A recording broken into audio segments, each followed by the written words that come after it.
Arrête de jouer, va réviser. C'est moun sa la yen qui en misé, yo ka en misé.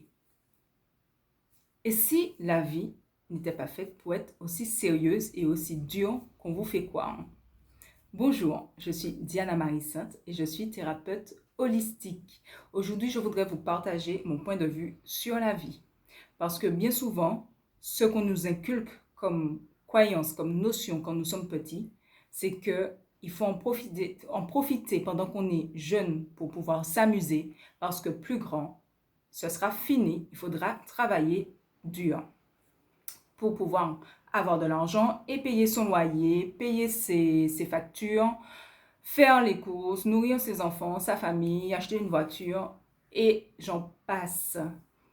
Mais si, en fait, on n'était pas obligé de travailler dur pour pouvoir se faire plaisir, si on pouvait profiter de la vie et s'amuser comme bon nous semble quand on a envie, est-ce que les choses ne seraient pas plus légères, plus fluides?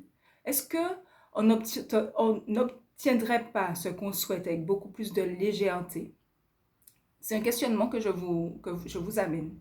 Parce qu'après des années de réflexion, moi, mon point de vue sur la question, c'est que la vie, c'est une sorte de jeu de société. C'est-à-dire qu'on a un point de départ sur lequel par lequel on passe, et puis on a un point d'arrivée. Tous le même point de départ, tous le même point d'arrivée. Donc, il n'y a pas de gagnant à ce jeu. Parce qu'on a tous le même point d'arrivée. Ce qui va différencier les étapes entre les joueurs, c'est la manière dont ils vont arriver à ce point d'arrivée. Donc, je parle du point de départ qui est la naissance et du point d'arrivée qui est la mort. Effectivement, tout le monde ne naît pas avec les mêmes chances. Vous allez me dire, il y en a qui ont plus de chances que d'autres. Peut-être. Mais je pense que tout le monde a des clés pour pouvoir améliorer sa situation. Parce que ce n'est pas parce que quelqu'un naît avec beaucoup de chance qu'il va terminer sa vie avec beaucoup de chance. Ça ne veut pas dire qu'il va mal terminer sa vie, mais ça ne veut pas dire non plus qu'il va bien terminer sa vie. Tout dépend du cheminement que vous allez faire. Donc, est-ce que vous décidez de vivre votre vie, de faire ce parcours de jeu en vous astreignant des choses difficiles, compliquées, ou est-ce que vous allez chercher des astuces, des outils pour vous permettre de parcourir ces étapes-là, les différentes étapes de la vie, avec amour, joie, légèreté, fluidité, tout ce que vous voulez de beau et de bienveillant pour vous. Parce que ce qui est beau pour votre voisin n'est pas forcément beau pour vous. Chacun son point de vue dessus. Donc, quand je parle du jeu de société, j'aime bien me référer par exemple au jeu Labyrinthe, où, pour ceux qui connaissent, où il y a différents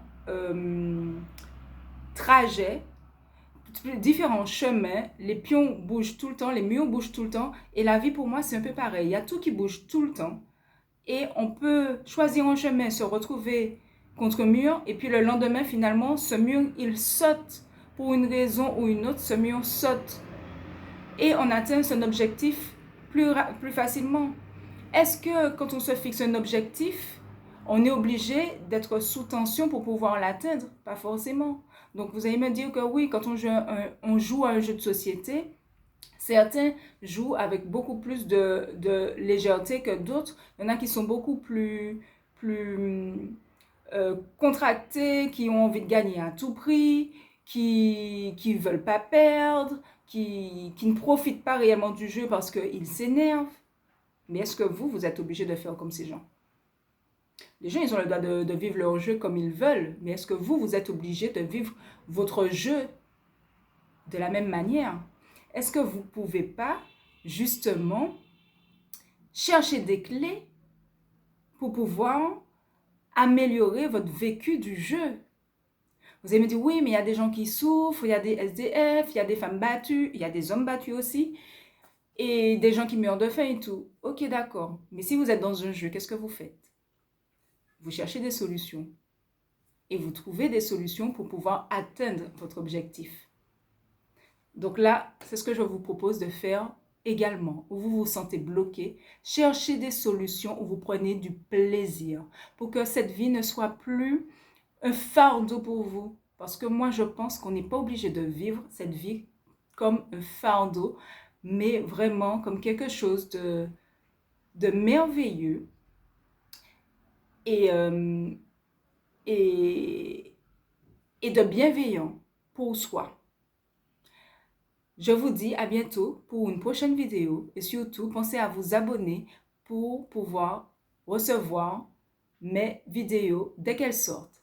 À bientôt!